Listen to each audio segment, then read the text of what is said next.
बिस्मिल्लाहिर्रहमानिर्रहीम। अस्सलाम वालेकुम डियर स्टूडेंट्स। उम्मीद करता हूँ कि आप लोग सब ठीक ठाक होंगे और खैरियत से होंगे। आज हम न्यूटन लॉज ऑफ मोशन को कंटिन्यू करेंगे। इससे पहले हमने जो इसे पहले वीडियो में हमने डिटेल में डिस्कस किया था about Newton's first law of motion के बारे में। उसमें हमने डिटेल में डिस्कस किया था वो सब कुछ जो फर्स्ट लॉ में हमें बताया गया था। तो अब हम बात करेंगे Newton second law of motion के बारे में। ठीक है, हम इस लेक्चर में पढ़ेंगे कि Newton second law of motion में हमें क्या बता रहा है न्यूटन, और उसमें हमें किस चीज़ के रिलेशन मिल रही है किसके साथ। ठीक है, तो हम ज़रा पहले रीकैप कर लेते हैं फर्स्ट लॉ को।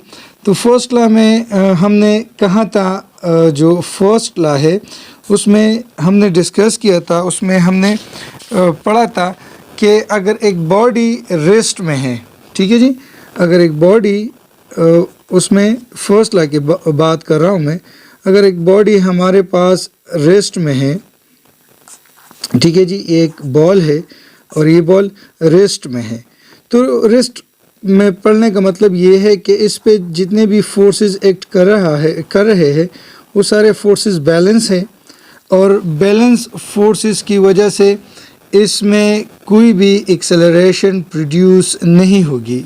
मतलब अप्लाइड जो फोर्सेस है वो बैलेंस फोर्सेस है, और बैलेंस फोर्सेस की वजह से इसकी जो स्टेट है उसमें कोई भी चेंज नहीं होगी। तो इसकी वेलोसिटी ज़ीरो होगी, मतलब इसकी एक्सेलरेशन ज़ीरो होगी, तो ये अपनी स्टेट चेंज नहीं करेगा। ठीक है, अब दूसरी जो बात हमने कही थी तो वो ये थी कि अगर किसी मूविंग ऑब्जेक्ट पे कोई फोर्स एक्ट कर रहा है, ठीक है, और एक्सटर्नल फोर्स नहीं है, मतलब वो वेलोसिटी में है पहले से, मगर अब उस पर कोई भी एक्सटर्नल फोर्स एक्ट नहीं कर रहा, तो अपनी स्टेट को कंटिन्यू रखेगा विद यूनिफॉर्म स्पीड। ठीक है जी, तो ये हमारे जो फर्स्ट इक्वेशन ऑफ मोशन था न्यूटन का, sorry first law of motion थी न्यूटन का, तो उसमें हमें क्लियर हो गया है ये चीज़। आज हम बात करेंगे न्यूटन सेकंड लॉ के बारे में। तो अगर हम न्यूटन सेकंड लॉ के बारे में बात कर रहे हैं तो हमें इस बैलेंस फोर्स को अब अनबैलेंस फोर्स करना होगा। ठीक है, तो अब अगर एक बॉडी है यहाँ पे, ठीक है, एक बॉल पड़ी है और इस बॉल पे एक अनबैलेंस्ड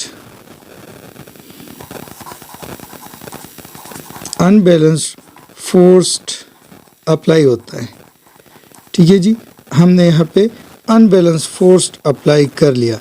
जैसे ही हमने इस पे अनबैलेंस्ड फोर्स अप्लाई कर दिया तो इस अनबैलेंस्ड फोर्स की वजह से अब इसकी जो वेलोसिटी है उस वेलोसिटी की स्टेट में चेंज आएगी। जैसे ही चेंज आएगा, चेंज आते ही इसमें एक्सेलरेशन प्रोड्यूस होगी। तो मतलब क्या हुआ? मतलब ये हुआ कि न्यूटन सेकंड लॉ में बताया जाता है कि जब एक अनबैलेंस्ड फोर्स एक्ट करता है किसी भी ऑब्जेक्ट पे तो उसके स्टेट में चेंज आता है, और वही चेंज हमें उसी चेंज की वजह से उस बॉडी में क्या प्रोड्यूस होता है? एक्सेलरेशन प्रोड्यूस होता है। अब ये जो एक्सेलरेशन प्रोड्यूस हो गया, ये जो एक्सेलरेशन आ गई हमारे दरमियान, तो इस एक्सेलरेशन, अब मैं लिख लेता हूँ, द एक्सेलरेशन इज प्रोड्यूस। चलो जी, एक्सेलरेशन प्रोड्यूस हो गई। अब जब ये एक्सेलरेशन प्रोड्यूस होती है तो ये एक्सेलरेशन किन चीज़ों पे डिपेंड करता है? ठीक है, कोई फैक्टर है इस लॉ में जिस पे ये जो एक्सेलरेशन है ये डिपेंड कर रहा है। क्योंकि हमने यहाँ पे बात की एक ऑब्जेक्ट की, ऑब्जेक्ट है मास। अब इस पे हम फोर्स अप्लाई कर रहे हैं, वो हो गया फोर्स, और इसमें प्रोड्यूस हो रही है एक्सेलरेशन।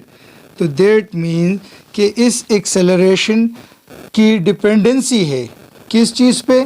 ये डिपेंड कर रहा है मास पे, ये डिपेंड कर रहा है फोर्स पे। ठीक है जी। अब आप लोगों को समझ आ रही होगी कि मैं क्या कहना चाहता हूँ। मैंने कहा कि जब एक बॉडी रेस्ट में पड़ी है और उसी बॉडी जिसकी मास कांस्टेंट है, इसकी मास में यहाँ पे हम फिक्स मास की बात कर रहे हैं, मास अभी चेंज नहीं हो रहा। ठीक है, तो जब एक फिक्स्ड मास पे हम फोर्स अप्लाई करते हैं तो इसकी स्टेट में चेंज आती है, और जब वो चेंज आता है तो वो हमारे पास एक्सेलरेशन प्रोड्यूस करता है। अब एक्सेलरेशन प्रोड्यूस हो रहा है, पर एक्सेलरेशन डिपेंड किन चीज़ पे कर रहा है? तो वो डिपेंड कर रहा है हमारे पास मास और फोर्स पे। तो उम्मीद करता हूँ अभी तक आप लोगों को समझ आ रही होगी कि हम बात को किस तरफ लेके जा रहे हैं। अब मास पे किस तरह डिपेंड कर रहा है? अब ये हमारे पास आ गई एक बॉल है, गेंद है, ठीक है, और इसका जो मास है वो मास हमारे पास 2 kg है। ठीक है, अब यहाँ पे आगे एक और बॉल गेंद पड़ी है, ठीक है, और उसी गेंद का जो वेट है वो 5 kg है। चलो जी, एक बच्चा आता है और वो इसको किक करता है, और जब वो किक करता है तो वो अप्लाई करता है 10 न्यूटन फोर्स यहाँ पे। वही बच्चा आके इसको भी किक करता है और वो यहाँ पे भी 10 न्यूटन फोर्स अप्लाई करता है। तो चलो जी, यहाँ पे भी फोर्स अप्लाई हो गया, यहाँ पे भी फोर्स अप्लाई हो गया। यहाँ पे मास 2 kg है, यहाँ पे मास 5 kg है। अब दूर तक किस गेंद को जाना चाहिए? डेफिनेटली 2 kg ज़्यादा जाएगी एज़ कम्पेयर टू 5 kg। तो इसका क्या मतलब हुआ? यहाँ पे मतलब ये हुआ कि अगर हम फोर्स को कांस्टेंट रख के और मास को चेंज करें तो हमारे पास जो एक्सेलरेशन प्रोड्यूस होगी वो जो भी मास कम है उसमें ज़्यादा होगी, और जो भी मास ज़्यादा है उसमें कम होगी। तो हम इसको इस तरह लिख लेते हैं कि if the force kept constant, ठीक है जी, the acceleration is inversely related to applied force। चलो जी, एक तो हमारे पास ये आ गया कि जब भी मास हमारे पास ज़्यादा होगा तो एक्सेलरेशन कम प्रोड्यूस होगी। एक्सेलरेशन मतलब मास ज़्यादा होगा, एक्सेलरेशन कम, मास कम तो एक्सेलरेशन ज़्यादा। तो हम यहाँ पे लिख लेंगे कि एक्सेलरेशन जो है वो इन्वर्सली रिलेटेड है मास का। ये रिलेशन तो हमारे पास आ गया।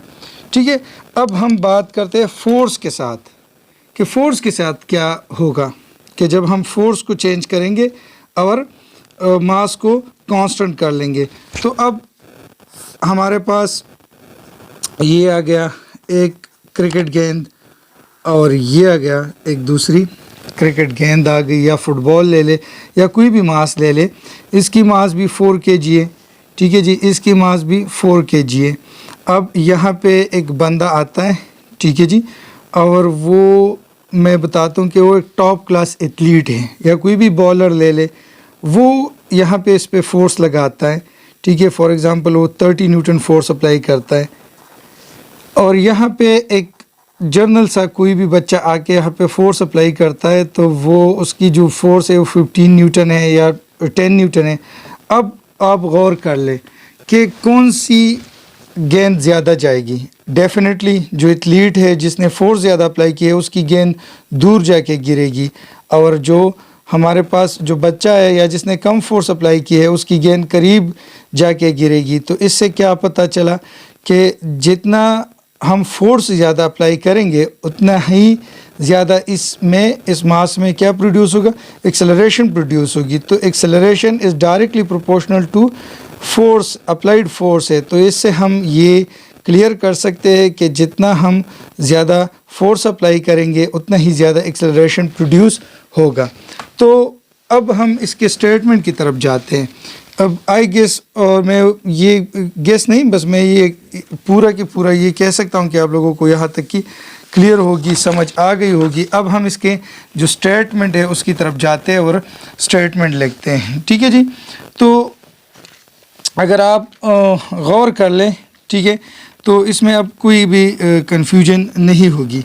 तो अब ये कोई भी मास ले लें, ठीक है जी, और इस मास m पे एक unbalance force F net apply करते हैं। ठीक है, तो इस नेट अप्लाई होने से यहाँ पे क्या प्रोड्यूस होगी, एक्सेलरेशन प्रोड्यूस होगी। अब इसको स्टेटमेंट में लिख लेते हैं। ठीक है, तो एक्सेलरेशन को अगर हम यहाँ पे लिख लेते हैं तो क्या कहेंगे कि when an external force, net force भी कह सकते हैं, applied is applied on a mass m, the acceleration will produce in the direction of force। चलो जी, अब ये बॉडी है, यहाँ पे हमने इस पे फोर्स अप्लाई की, इसमें एक्सेलरेशन प्रोड्यूस होगी और एक्सेलरेशन फोर्स के डायरेक्शन में होगी। अब द एक्सेलरेशन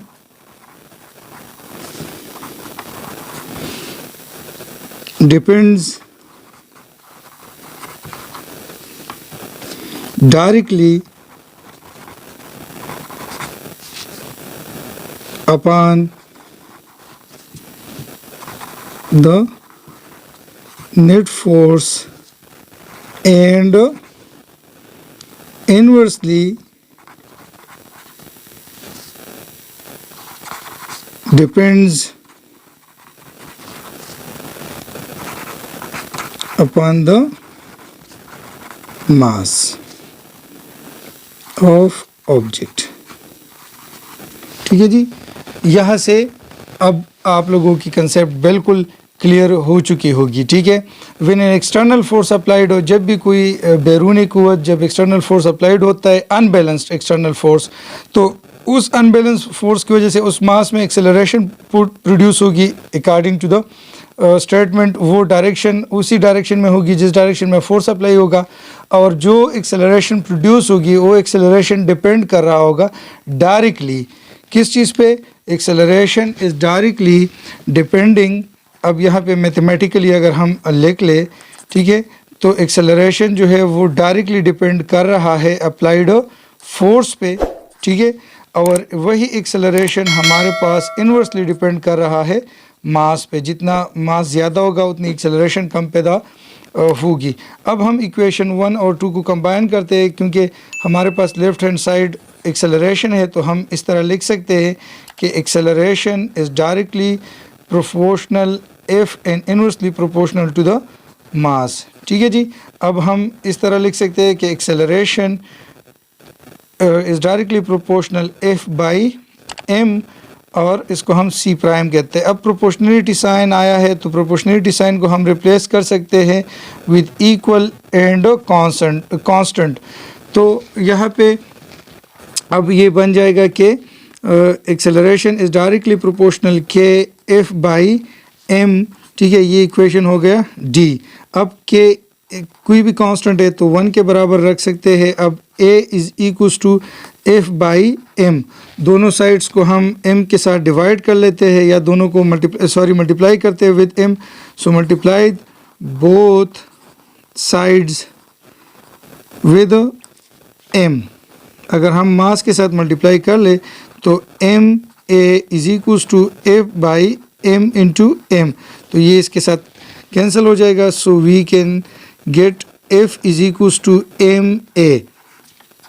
तो ये हमारे पास आ जाएगा mathematical form of Newton second law. ठीक है जी. अब इसी लॉ को हम अपने सामने रख के जिसमें लिखा है कि F is equals to ma, इससे हम फोर्स की यूनिट भी कैलकुलेट कर सकते हैं. ठीक है.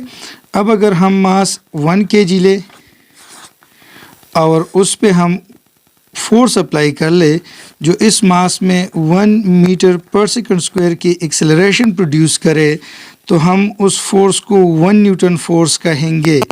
अगर हमारे पास मास 1 kg हो और उसमें हम 1 मीटर पर सेकंड स्क्वायर की एक्सेलरेशन प्रोड्यूस करे तो दिस इज़ कॉल्ड 1 न्यूटन. ठीक है जी. अब 1 न्यूटन जो है वो यूनिट ऑफ फोर्स भी है. तो फोर्स की जो SI यूनिट है वो न्यूटन है और न्यूटन को हम इसी तरह डिफ़ाइन कर सकते हैं. ठीक है जी. अब अगर इसके साथ हम कोई एग्ज़ाम्पल दें तो एग्ज़ाम्पल में हम कह सकते हैं कि एक बंदा है, ठीक है, वो बाइक पे अकेला जा रहा है और उसके साथ कोई लोड वगैरह नहीं है, तो वो ज़्यादा स्पीड से जाएगा, तेज़ जाएगा. और जब हम उस पर वेट रख ले, कोई भी वज़न रख ले, 3 आदमी बिठा दे तो उसकी एक्सेलरेशन कम हो जाएगी. तो दिस इज़ बेसिकली वही कंसेप्ट है कि एक्सेलरेशन डिपेंड करता है डायरेक्टली फोर्स पे. जितना ज़्यादा फोर्स होगा उतनी एक्सेलरेशन ज़्यादा प्रोड्यूस होगी और जितना हम एक्सेलरेशन मास ज़्यादा करेंगे तो उतनी एक्सेलरेशन कम प्रोड्यूस होगी. इन्वर्स रिलेशन है इसके बीच में. तो ये एग्ज़ाम पॉइंट ऑफ व्यू से ये बहुत ज़्यादा इम्पॉर्टेंट है. तो आप इसको काइंडली देख ले और अगर कोई सजेशन हो या कोई भी राय हो तो काइंडली आप कमेंट्स बॉक्स में हमारे पास शेयर. मंग द दिन मख के कम दे Newton first law of motion discuss करो. ठीक दा. और नन चिकम जमंग टॉपिक को नागाओ जमंग sir Newton second law of motion हो. No first law of Newton first law of motion चिकम नागे के मंग से वैल्यू आई के मंग दा वैल्यू को मंग सर यो बॉडी भी आगा पर रेस्ट की भी और आगा बाने एक्सटर्नल फोर्सेस चिकम दे अनबैलेंस ने भी बैलेंस हुई ना आगा या पर रेस्ट की मौजूद हुई या बा यूनिफॉर्म स्पीड से चिकम दे आगा बा मूव कीगी. ठीक है जी. उस मंग राजू न्यूटन सेकंड ला था. नो न्यूटन सेकंड ला के मंग दा उई को मंग सरा चरते यो मास हुई और पागा मास बानी मंगा यो अनबैलेंस फोर्स वो लगाओ F नो पागा मास की बस पैदाशी पाए कि एक्सेलरेशन पैदाशी. नो दा एक्सेलरेशन जी कल दे की पैदाशी नो दा एक्सेलरेशन बा पस बाने इन्हिसार कई. नो मंगो हुए ची दा कम एक्सेलरेशन पैदाशी नो दा एक्सेलरेशन बा जमंग सरा प मास कमियत बानी और प फोर्स प कुवत बानी इन्हिसार कई. मतलब दा दे को जमंग सरा मास हो ज़्याद शो और फोर्स मंग सरा आगा ची कम मंग मख के न लगाओ नो जमंग सरा बस की जमंग सरा एक्सेलरेशन कम पैदा कीगी. और चिकला मास कम शो नो एक्सेलरेशन बमंग सरा ज़्यादा पैदा कीगी. नो मंग दा वेले शो ची एक्सेलरेशन द मास सरा चिकम दा आगा इनवर्सली ताल्लुक़ साथी ची यो सेवा केबल बा कमीगी. मतलब है ची मास ते सेवा को नो एक्सेलरेशन बसिशी आगा बा कम शी. ठीक दा. और पदे के बता शर्त हुई ची फोर्स पर कांस्टेंट हुई. फोर्स पर जमंग सरा चेंज कीगी ना. ब्या मंग हुई को चरता मंगा फोर्स चेंज को और मास कांस्टेंट वसातु नोज बसे चल कीगी. नो मंगा वो कतल चिकला मंगा मास कांस्टेंट वसातु और फोर्स चेंज को नो पाए कि एक्सेलरेशन ची पचा फोर्स डीर हुई पाए कि एक्सेलरेशन डीर हुई चे चा बानी फोर्स कम हुई पाए कि एक्सेलरेशन कम हुई. न दिन मंग तदा अंदाजा हो शोला ची फोर्स और एक्सेलरेशन ची कम दी दुई पखपल मस के डायरेक्ट रिलेशन दे ची यो सेवा के नो बल बमंग सर रसी की आगा बम सेवा कीगी. नो ददा के हिसाब सरा चिकल मंग ददी स्टेटमेंट उली को नो मंगो हुई को चरता द बाहर ने फोर्स अप्लाई शी प यो मास एम बांधे. नो प आक मास या कमियत के बा दा फोर्स पर डायरेक्शन की एक्सेलरेशन पैदाशी और दा एक्सेलरेशन चिकल पैदाशी नो दा एक्सेलरेशन पर डिपेंड्स की डायरेक्टली पसबानी पे अप्लाई शी फोर्स पानी सुमर जी कुवत डेर वाला फोर्स डेर वाला दुमरो एक्सेलरेशन डेर पैदाशी और इनवर्सली ब डिपेंड कई प मास बानी सुमर जी पके मास डेरो नो दुमरो पके जमंग सरा एक्सेलरेशन कम पैदा की. आगे मिसाल मंगा अगस्तेशु